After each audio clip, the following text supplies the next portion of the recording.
Well, good morning and welcome to Monday Coffee. This Lent, we've been going through the teachings of Jesus, and we've been exploring together what does that mean if we take the teachings of Jesus seriously. And we've been using this book called What If Jesus Was Serious? And so today we're going to tackle a very tough passage from the Gospel of Matthew. And it's from Matthew 7:21 through 23.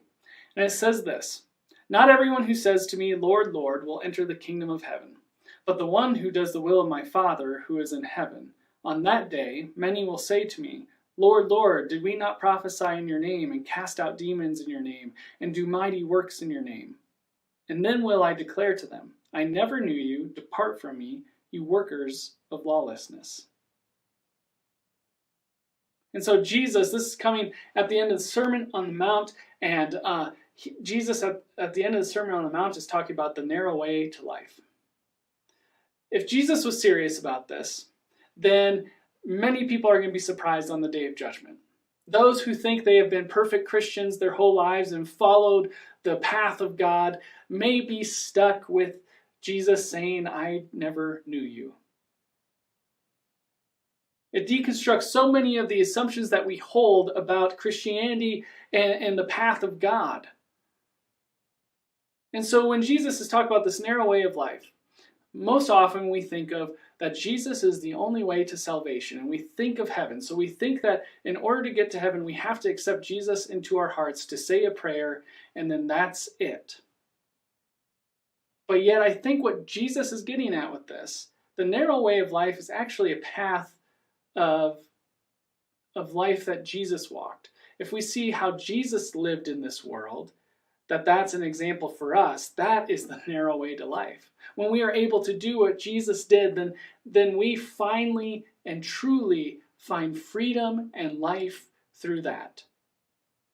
And not many people are going to find that in life, because we think about ourselves, we think about our own convictions, our own pride, our own stereotypes, our own prejudices, our own racism, our own phobias, things like that, to keep us from truly living the path that Jesus showed us, to love God and love our neighbor.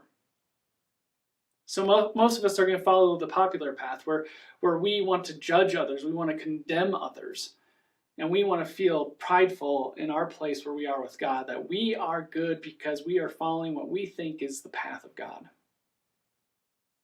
And Jesus also speaks about that this is going to be a wolf in sheep's clothing.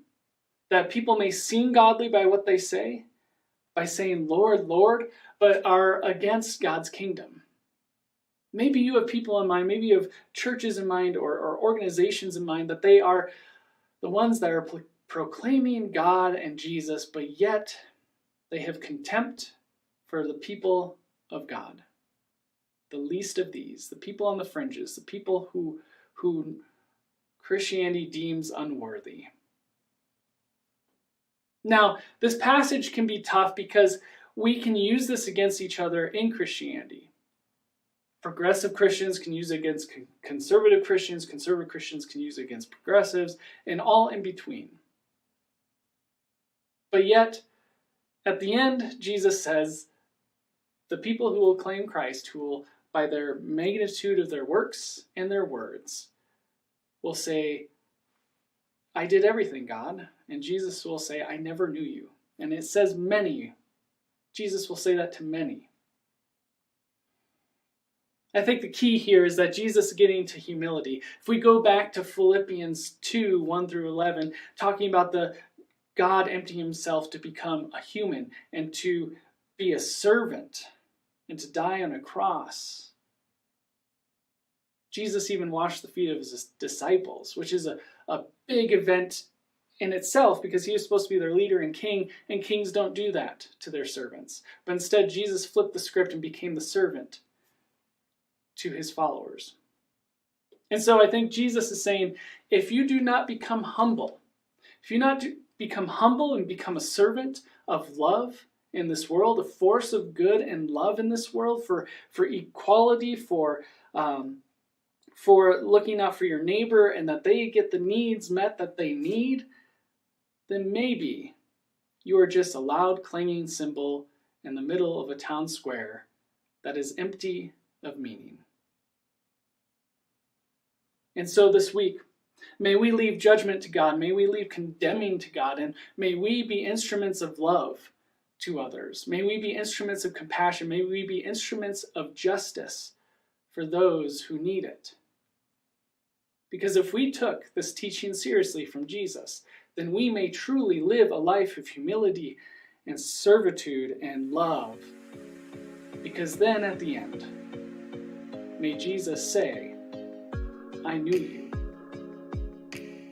Have a great week.